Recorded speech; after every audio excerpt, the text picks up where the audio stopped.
Sundance Film Festival movie that we were able to watch after Yang. Dave, I mean, when you mentioned you wanted to watch this one night, I looked it up.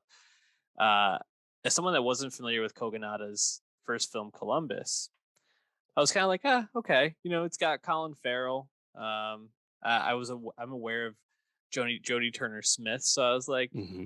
and Haley Lou Richardson too. I was like, okay, I'd like those three actors. I'll check out, see what's going on here.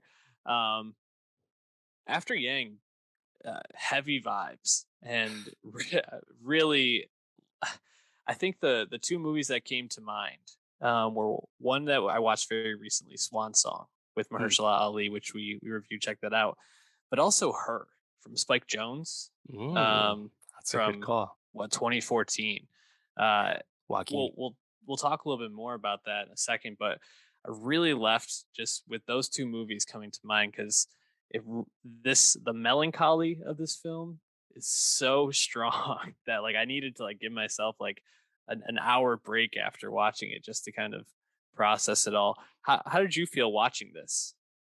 Yeah, no, I agree. I had a lot of anticipation for this film, which I'd been anticipating for years. I mean, this was made in 2019. I thought we thought this was coming out in 2020. Pre-pandemic. We actually talked about it back in 2020 on our early Oscars episode. You can check that out. So it's been a movie I've been anticipating. Finally hits Cannes 2021, then doesn't come out this year. It's like, what's A24 doing with this movie? They were saving it, and it got its U.S. release at Sundance, and here we are. Um, and I had seen Columbus, which was the Haley Lou Richardson breakout for me and for many people. So I had a lot of anticipation for this. Um, knowing it's going to be like a more like high-minded sci-fi film, I had thought of something like Claire Denis' High Life with Robert Pattinson, but Mm, that's still a movie that takes place in space.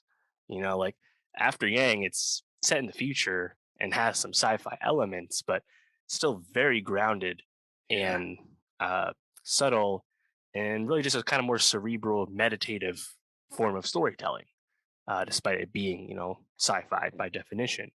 And it wasn't really what I expected. Not that I had any expectations. There is no trailer for this movie, so I didn't really know what to expect. But I think it's still really impressive for what it's setting out to achieve in terms of this really intimate storytelling.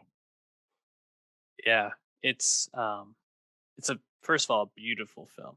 Kogonada's framing of shots, the way he uses symmetry and color. Um, the you think about the shots of Colin Farrell sitting on the couch watching Yang's memories through those goggles that he has, and just kind of like the shadows, but also like the vibrancy of like the glasses and how that calls like to mind like what he's watching and why that's so vibrant. I thought it was just really fascinating and just like they picked like one of the most like beautiful and architecturally like stunning houses to like set this in. That whole house is just incredible. It feels very Asian, in a way. So I don't know if this is supposed to be in like future Asia of some sort or something like that. But the idea of like identity and Asian identity specifically is Right. a heavy theme throughout the movie. Um, yeah, I mean, I thought not only was the framing of it fantastic and the way it was shot fantastic, the score also I think matches the vibe of the film and really sets the tone for the film beautifully. Score was done by um Asuka Matsumiya. Sorry, Matsumiya. My Hmm. apologies on that, but um, yeah, I think every piece of this is just so meticulously like done and worked on to really give you an experience to question like I left with a lot of questions, a lot of thoughts about like what does it mean to know somebody? Yeah. Like what does it mean to like have a relationship with people when those relationships are transactional in some sense? Like Yang's life wasn't necessarily his own, it was for someone else. And uh I think then also like as Haley Lou Richardson's character comes into it more, like how much do we actually ever know someone? I think is also another really strong theme of the movie. What questions or thoughts were you most sitting with afterwards? Yeah, I think you nailed it with those. As I said, really cerebral films. So the whole like, what does it mean to be human? Uh, Mhm. Piece is very strong. You know, this idea of these techno sapiens and what they what they mean. You know, like you start off early on. There's like legal issues with what you can do with your robot once it's dead, right? And you see like that black market uh, mechanic type figure telling you bad stuff Russ. about how it's like harvesting your data for this big tech company, right? But later on, when like they're kind of accessing Yang's memories, and you're learning about like these little fragments, these little pieces of what did Yang determine was important to remember about this one moment he was existing in. That's the stuff where I think it's really like contemplative and makes you think. I think in a unexpected way. On top of that, there's a huge aspect of Asian identity in this story. Uh, at the center of this, we have a little girl adopted from China to non-Asian parents, and the whole point of Yang was to have a Asian face in the house to help her, uh, you know, be comfortable in society and also learn more about her culture that she's not in anymore. So, Kokonada, Korean uh, filmmaker, so it makes sense that he would be bringing this kind of perspective to this. So, like I said, didn't really know what kind of themes we were going to be going for with this film. At the end of the day, though, it's really just about saying goodbye to someone you knew. There's not. It's not like this movie has a ton of plot. You kind of have the whole plot determined in the first 15 minutes once Yang's gone. You know. Yeah. Yeah, no, I think that's actually a really good point. Like the movie more is about like just understanding somebody, and um I found it really interesting to see.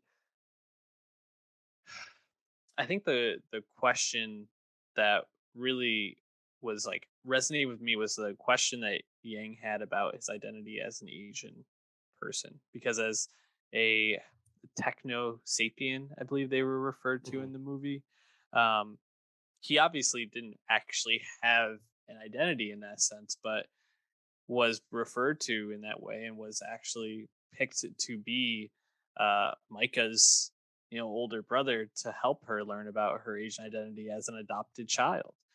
Um, and for him to kind of like step back and be like, well, what actually makes me Asian? How do I help this other person understand their identity without me actually understanding my own? I thought was just truly um, really like thought provoking, and it's one of those like things that makes you take a step back and recognize like, oh yeah, we all are really just humans. Like when it comes down to it, like there's more of a global sense to this movie than anything else, and I thought that was really profound, profoundly done by Kogonada. And Yeah.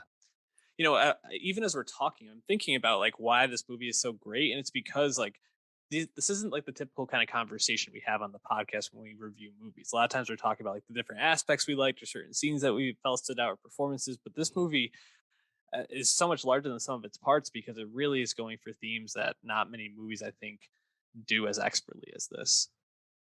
Yeah. Yeah. Haley Richardson kind of has a similar uh, narrative purpose in After Yang as her character did in Columbus. In Columbus, she meets John Cho's lead character and it's kind of helping him understand and come to grips with what's going on with him. In this case, kind of not that different from how she interacts with Colin Farrell once they finally meet towards the end of this film. Yeah. There's some revelations about what Haley Richardson's character is that I think are interesting, and Colin Farrell's character Jake has some other biases that he's bringing in that kind of come up, as the movie's going on. But Yeah, I agree. Definitely something that's greater than the sum of its parts. But even those parts, like you said, kind of impressive set design for the home, and particularly like the angles of how we're like framing those shots within the home. Columbus, a movie about literally about architecture, so not a surprising to see Coconata not sacrificing that sort of thing either. But I really liked how the sci-fi is communicated in like really subtle ways. Like we have several scenes in Jake's self-driving car, which just kind of comes across as this like glassy tube, which feels Yep. very, very sci-fi. And I think there's some like societal stuff that you kind of see in the background of scenes, but for the most part, it's really just a character study type film. I thought Justin Min as Yang Yeah. was really strong. For large parts of the movies, he's not there. He is literally just a dead husk. But when he's actually there, whether it's in the beginning of the film or in primarily all these flashback scenes, definitely a really commanding presence. Oh, totally. I think he was fantastic. I thought this was one of the best Colin Farrell performances. And I think the word that would probably describe every performance on here, except for one, would be restraint. I think the one that I wouldn't characterize that way would be Malia Emma as Micah, who Mm, kind of gets to be like the emotional yeah, avatar. very raw. Um, and I gotta say, Malia Emma was just like really blew me away as a child performer. We've seen some really good child performances that we've talked about recently, whether it was on Station 11, Mhm, um, a few of the movies we talked about this year, but this one was just like yeah. felt so natural and real. I think that actress is probably going to be going places. And I really felt like the emotional moments that hit were Micah talking with Colin Farrell about being bullied, about the impact Yang had on her, and that really I felt like was like the most catharsis I got in the movie. Mhm. um, but also the scene between Justin Min and Jodie Turner Smith, I thought was also pretty dynamite. It's all really good stuff. Yeah, totally. Oh, also, shout out the opening title sequence, which is this big Yeah, elaborate dance number between the family and other families as this kind of global uh, familial virtual dance competition thing. That was just so committed as a yeah, title sequence, just really really fun. yeah. Stands out from the rest of the movie, and I think just a really fun way to start it off. Yeah, I mean, after Yang, if you get a chance to watch it, I highly recommend. Definitely a movie I'm going to be thinking about a lot moving Yeah, forward. I'm looking So forward to Koganada's next work. He's a producer and part of the directing group for Pachinko, this new Apple TV Plus series coming out this year. And on the performing side of things, Joey Turner Smith's going to be in the new Noah Baumbach film. Haley Richardson's going to be in White Lotus season 2, and Colin Farrell, I think, is just really settling into this character actor stage of his career to good effect. So yeah, everyone's doing work, and I guess Justin Min, he'll be the one to watch because he's definitely going to get a lot more eyeballs now after this performance. well, the next time we're going to see Colin Farrell's going to be in the Batman, right? Isn't Yeah, he as Penguin, one of the 2 hours of yeah? makeup. God, yeah, this character actor Colin Farrell, I'm here for, man.